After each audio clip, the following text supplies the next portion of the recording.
Thank you very much, Sophia. It's an honor to be here. Hello, everyone. My name is Sneer Rozenfeld, and I'm the CEO of Cyber 2.0.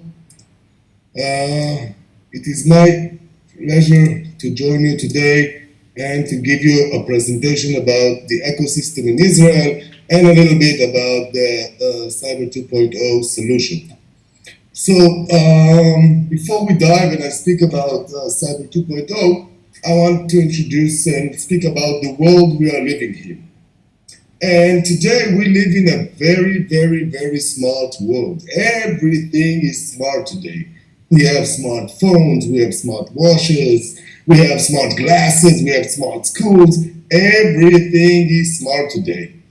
And here's a bit of a story. Just the other day, my daughter comes to me and she tells me, Daddy, I want to buy a smart toothbrush. Now, this is very, very interesting, smart toothbrush. Now, being a cyber persona as I am, it got me very intrigued. So I went with her and I started checking the toothbrush. And then I saw something very, very unique in the smart toothbrush. In the core of the brush's capabilities are two things. Bluetooth connectivity, which allows you to connect it to your cell phone, and a number of sensors inside the brush itself, which transmit information through the connection to a dedicated application on the smartphone, tablet, laptop, or whatever. Now, this is very, very interesting. This got me thinking about it because everything is smart today. I mean, and I looked at the application, and it's a very great application. It tells you how to brush your teeth, and if you missed something, it tells you if you missed something. If you're doing it wrong, then the application tells you how to do it right. Now, I started thinking about it. This is interesting. This is a great product, but by using a toothbrush, can I hack my daughter's phone? Can I hack her laptop or iPad or can I hack the application? Can I, by using a smart toothbrush, put my little girl in jeopardy? Now, this is the main thing that gets us going all the time. Here we are always searching to see from where or trying to predict from where the next vulnerability is going to come. Now, I took the toothbrush to the office and brought it to my cyber analyst and told them, I want you to check it out. And of course, I was able to penetrate my daughter's phone by just, presenting myself as the toothbrush, meaning I can use the toothbrush to hack into almost any system. Now, I think about it, wow, everything is so smart today. But if everything is so smart today, this is what got us thinking, who is stupid? I mean, in the past, we knew these were the smart guys, these were the last smart guys, that's okay. But if everything is so smart today and everything is remembering for us and writing for us and taking memos for us and doing everything for us, if everything is so smart, then who is stupid? And this is when we started checking things out, and then we found that the thing that's stupid is, well, security is stupid. Basically, we saw that the security is stupid. Human by nature, people by nature, when they do something new, when they do something innovative, when they do innovation, they think about the good things that they can do. They think about all the great things that can come out of that. But just only in the last minute, they remember or start thinking about security. Now, here's a thought. I mean, by making something smarter, basically we are making it a target for hackers. Now, this is the thing that we found. By making something smarter, by making a toothbrush smarter, basically we're putting a big mark on it and giving it as a target to hackers. Now, let me tell you a story about a company in Israel called Metatronic. Metatronic is a great company in Israel. This company makes electric heartbeats for heart patients. And they're doing a lot of interesting things. And lately, they developed a smart watch for diabetic patients. Now think about it, if you know somebody diabetic, then you know that they have to take their shots, their insulin shots all the time, and they go around with their needle and their little bag traveling from place to place. Metatronic wanted to make their life better. They had a great intention here. They wanted to see how they can improve the life of diabetic patients. So they invented a watch. They created a watch. The watch goes on the hand, and basically, this watch gives you the insulin shot when the time comes. You don't have to carry the needles anymore with you. When the time comes, the watch sticks your hand and it gives you the insulin shot, and that's it. Now, this is a great invention because it made the life of diabetic patients a lot better. This is a great thing. But 3 years later, they found that their watches that they made, well, basically they are vulnerable to hacks.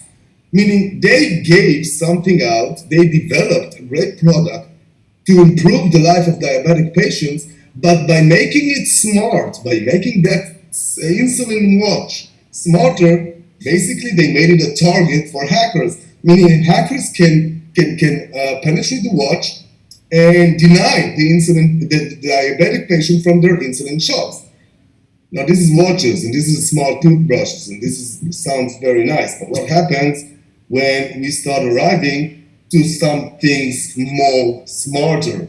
Last year there was a great ransomware attack hitting 3 wastewater facilities in the USA. Now this is started getting interesting because when we got the IoT devices, when everything is smart and everything is transmitting data all the time, when we make something smarter, we make it vulnerable to cyber attacks. And all the time we sit here and we think, well, where will the next attack come from? So how can we stop it? I mean, there are so many smart things today, and there are so many smart applications and smart devices we're using on a daily basis. So how can we protect them all? Should we go to the vendors and tell them you cannot publish any new, television without making it secure? Well, this is where we started thinking, and we started getting our heads into play, because we realized something very, very different.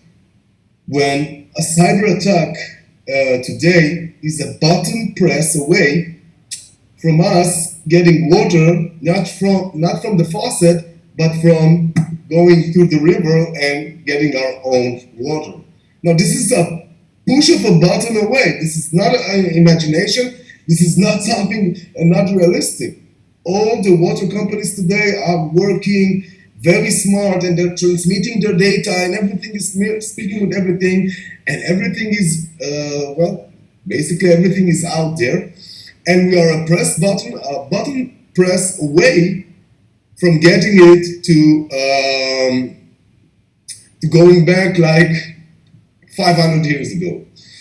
So we thought about it, and we saw that there are a couple of problems. And this is where Cyber 2.0 was born.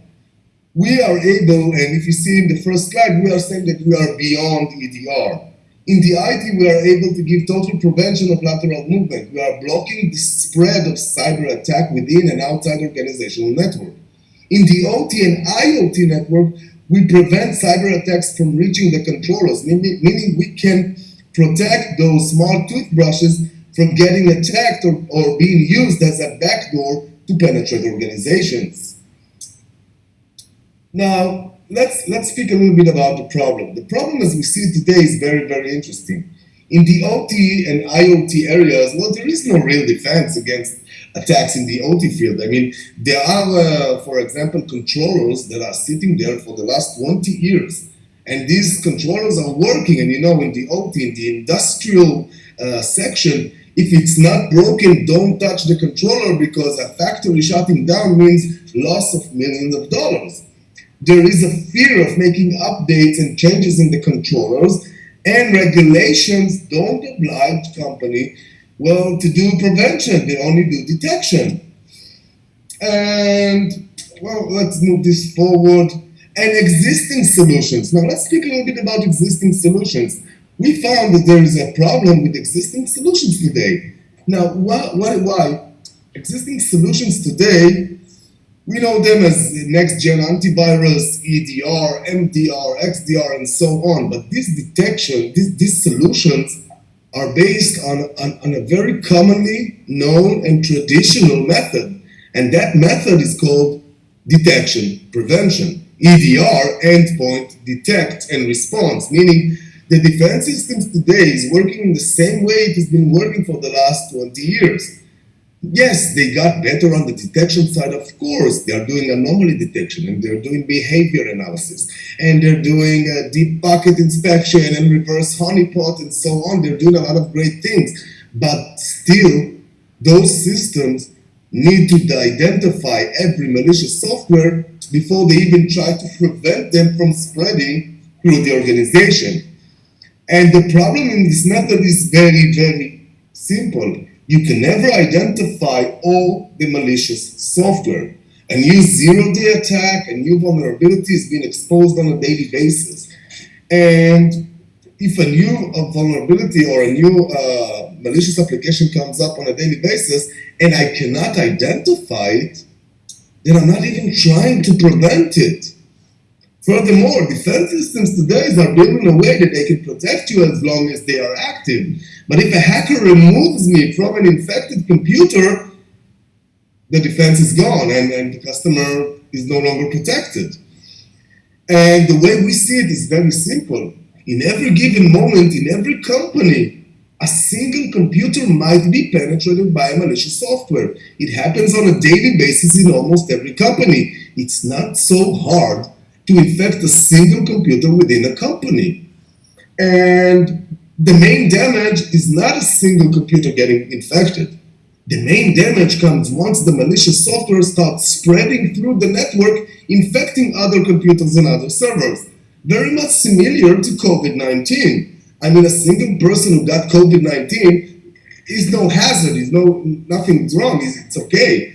But the real damage comes once the malicious, once the COVID-19, once the corona starts spreading through the network, infecting other people. The same thing applies to computer. The real damage is the spread of cyber attack. And we are able to block the spread of cyber attack. On the detection level, we are using a new method that is called zero trust technology. Now, zero trust, you can find it in various ways today, and everybody's speaking about it, but the main idea behind zero trust is, well, I don't know from where the next vulnerability might come. And I don't know if the toothbrush vendor made the toothbrush secure enough so it won't be a backdoor for hackers to penetrate me. So on the detection level, we are using zero trust technology, meaning if I cannot identify the malicious software, I will still block it. I don't know who you are, first of all, stand aside, you're not going through the network. On the prevention level, we build our system in a way that even if a hacker removes me from an infected computer, I continue protecting the network. Now, when we look at the cyber world, we see something very, very, very interesting and very similar to all cyber defense systems. And the main idea is this: the cyber world, by definition, is built on biological model. All the terms in the cyber world are borrowed from biology. We have virus and we have antivirus. We have mutation, injection, and kidnap, and so on. And if the cyber world, by definition, is built on a biological model, so once the COVID-19, once the new virus comes, everyone's getting infected, right?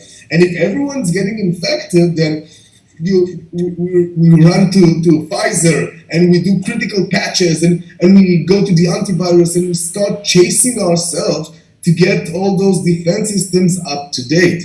And all the time we are chasing the critical patches and the updates of the software.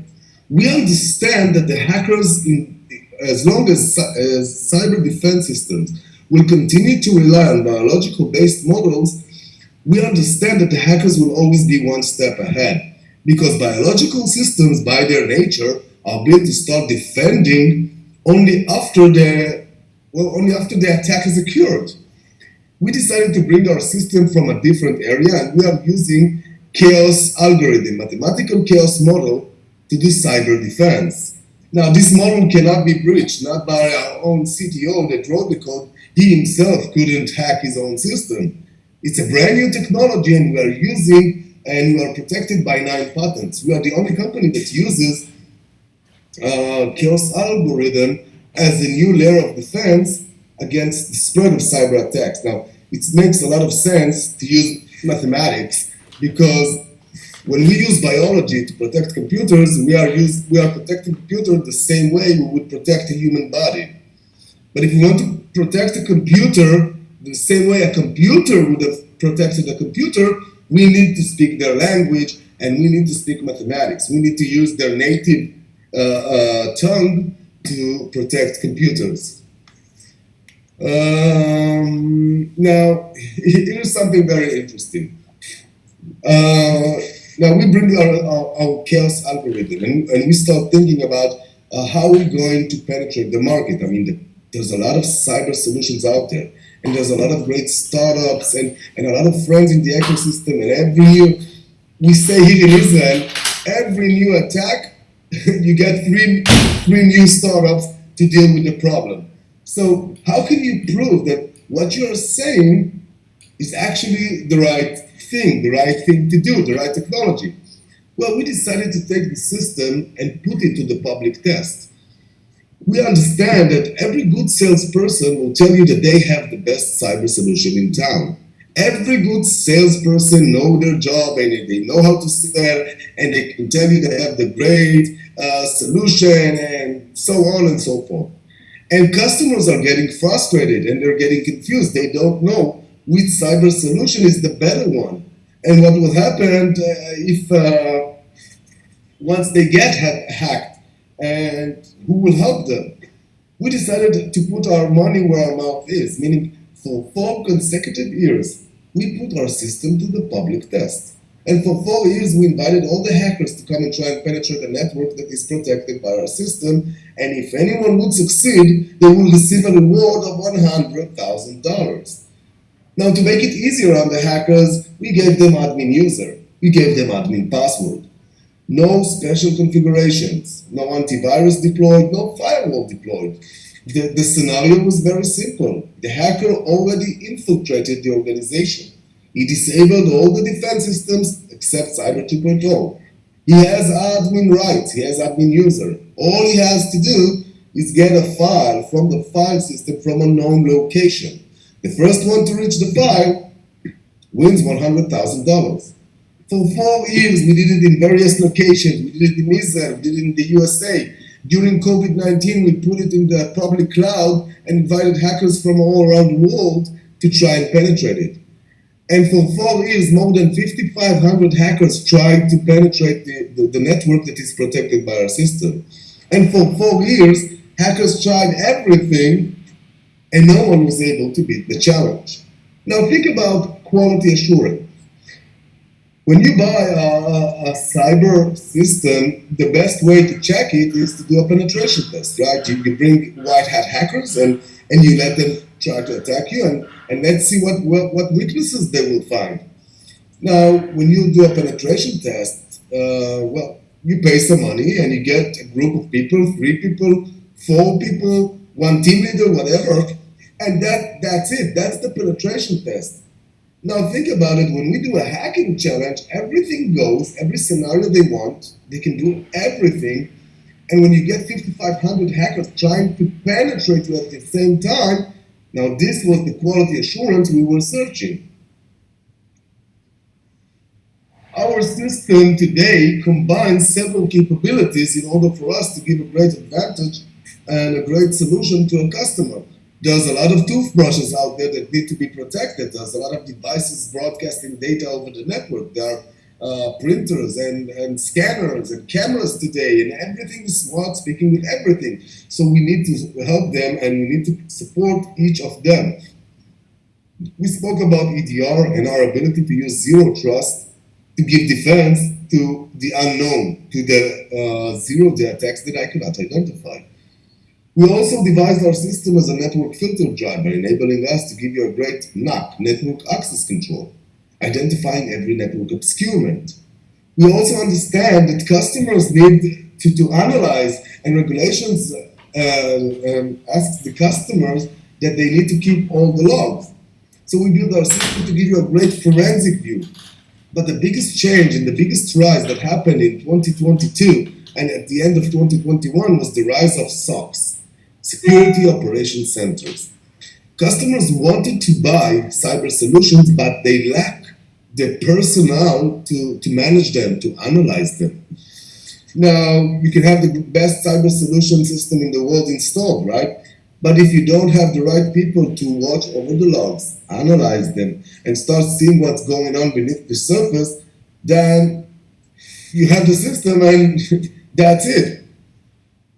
Now, customers wanted to buy those solutions, so we understand that once we give them a security operation center, once we give them those services as a managed services, well, customers were very happy, and customers today are searching all the time for SOCs. There is a huge rise in the demand for security operation centers in various fields that we see. We see it in Israel, we see it in the USA, we see it in India, we see it in Poland, in Uzbekistan, we see it in various countries, the rise and the need for security operation centers because customers can't, it's very expensive to hold cyber analysts and maintain a live security operation center, a live SOC.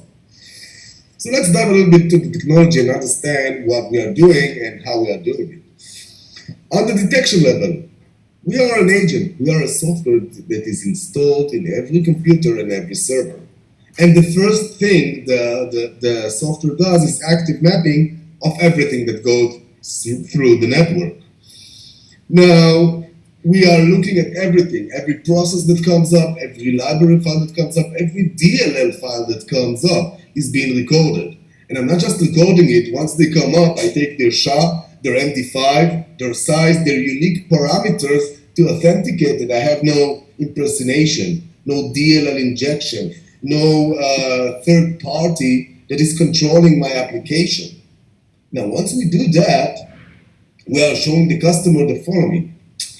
In your organization, you have 3,000 software installed. Out of those 3,000, only 2,000 are active. Out of the 2,000 that are active, 1,000 software are using network resources. Now, we want to stop the spread of cyber attacks. A single computer might be penetrated. We want to stop it from infecting the other computers. So we care about only the software that uses network resources. During COVID-19, working from home and working from various locations got a speed up. And everybody's today are working from home, working from their own computers, from their own networks. I cannot control my employees, but I can control what software will be able to connect to the organization. Every organization has their own list of software that they need to operate. So we go over the software that uses network resources and we start mapping them. And since we already did the mapping and we saw that the SHA, the MD5, and we saw the connections between the processes, we will show the customer the following. Out of the 1,000 software that you have that's using network resources, I have a problem with 50. I have 50 software here that uses network resources that shouldn't be doing it. And I will show the customer software that has known vulnerabilities that hackers can use as a backdoor to penetrate the organization. I will show him out-of-date software. I will show him malicious software, keyloggers, and so on, and add-ons that usually people install on their own computers to make the Google better. I will also show him the unknown. There are software that might be written by a company. Every company might have their own development and they're creating their own scripts or their own applications. And those applications are not known throughout the world. They are not signed by Microsoft or any other. So I will show you, I have software here that I haven't seen, I never saw it before. And none of the engines that I'm working with has seen it before as well. But this software uses network resources. It speaks with that server and it goes out in that port. Do you know it? And once we finish going over those software, we will have the list. We will have the list of all the software that is approved to use network resources by company's policy. Once we have the list, we move the agent to enforce, to defense mode, meaning I lock down the network. And everything new that comes up will never be able to move through the network unless it was approved by my agent, by my security operations center. For example, an employee wants to install Photoshop on his computer. And since the employee is working from home or working from, I don't know, from the restaurant or from the coffee shop, the employee will manage and will succeed eventually installing the Photoshop on his computer. And the Photoshop will also be running locally on premise on the computer. But once the Photoshop will try to access network resources, try to reach some map drivers, or try to speak to the servers, it will get access denied. It is not approved by company's policy to use network resources. The company's policy says that we don't use Photoshop on our company, we didn't buy a license for that, and that's it. This is the last slide. So I'm going to explain a little bit about the chaos algorithm. When we speak about chaos mathematics, everybody usually thinks that we think about chaos is a mess, is a big mess, and everything is chaotic. When we look at chaos in mathematics, chaos is not a mess, chaos is perfect order. Everything is in place, and every small change, the smallest of change, will make a huge and significant change in the other side. Commonly known chaos mathematics is for the butterfly effect. A movement of a butterfly wings in Texas can create a tornado in Japan. And by using the same model, the same idea, we are putting it and implementing that same chaos algorithm in computers. Now we have two computers here on the internal network. And as we said in the beginning, a single computer might be penetrated by a malicious software. Happens on a daily basis in almost every company. And on that infected computer, I also have an approved software. I have Word, I have Outlook, I have, I don't know, PowerPoint. And an approved software, PowerPoint, wants to speak with the other computer using port 80. It will reach my agent, and my agent will identify that this software is approved by company's policy to use network resources. Once I identify that this software is approved, I will run it through the chaos algorithm. In other words, I will scramble the communications, I will change the port number. 80 will be scrambled to 10,000. On the other computer and on every other computer within the network, everything that comes in gets descrambled by reverse algorithm. When 10,000 will try to come in, it will get descrambled by reverse algorithm, meaning 10,000 will come in. I don't care if you're in the list, not in the list, you're identified, you're not identified. First of all, I descramble you. I run you through a reverse algorithm, and you will go back to 80. Now let's see a little bit what happened here. Communications wanted to go out in 80, came in 80, and everything is okay. In the middle, we did some mathematics between the ports. 80 multiply 10,000, divide back to 80. Basically, we are doing opposite mathematical actions, only instead of using multiply and divide, of course, we are using chaos algorithm, which is a lot more complex. Now, I also have here a zero-day attack. I have a ransomware, something brand new, something violent, something that nobody knows. It just came up. And that same malicious software wants to go out through the network, infecting other computers and other servers. Now it will reach my agent, and I will not be able to identify it. Nobody can identify it. But while other companies will try to discern and understand what it is and see maybe they can stop it or maybe not, if I don't know who you are, if I cannot identify you, then I'm not touching you. You want to go out in port 80, go out in port 80, the network is open. On the other computer and on every other computer within the network, everything that comes in gets descrambled by reverse algorithm. When 80 will try to come in, it will get descrambled to some random number, 4800 or any other number, and the computer will drop it. Now, by doing this, I understand that a single computer might be infected. And by infecting a single computer, that's okay. Because once the infected computer is in the control of the hackers, that I understand that I won't be able all the time to save the infected computer. So I block it from reaching the other computers within the network.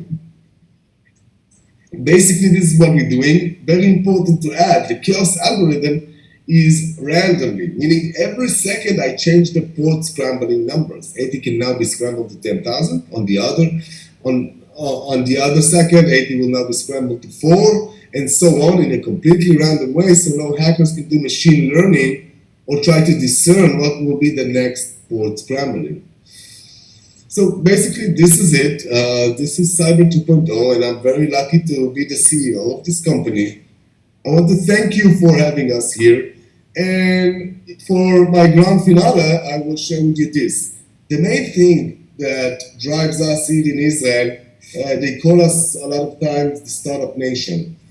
Now, the main thing that drives us, and the main thing that I'm as a CEO doing in my company is this. Albert Einstein used to say, if we keep doing the same thing, we will always get the same results. So, if we want to change the results, we need to do something different. If we keep using biological-based defense systems, we will eventually be hacked. We will eventually, it's not a question of if, but a question of when.